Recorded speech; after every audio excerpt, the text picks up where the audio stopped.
Welcome to Luca and Miguel. Enjoy the video. You will start now by preparing both devices. This is essential.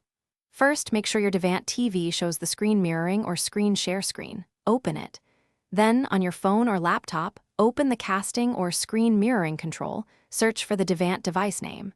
Once you see it, select it to begin the handshake. Make sure both devices are on the same Wi-Fi network and that any VPN is disabled, because that often blocks discovery.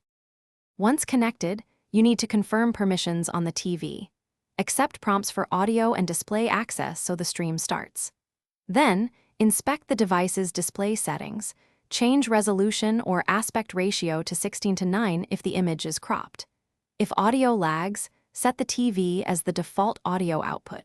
Make sure power saving or sleep timers are off, because those will interrupt mirroring after periods of inactivity. You're at the final step.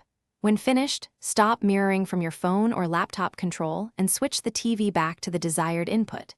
If something goes wrong, a reliable troubleshooting step is to reboot router, TV, and the source device. Wait 30 seconds between each reboot. Make sure firmware on the Devant TV and the device OS are up to date, because older software often causes intermittent connections or poor performance. Thanks for watching and please subscribe. It's the best investment you'll ever make.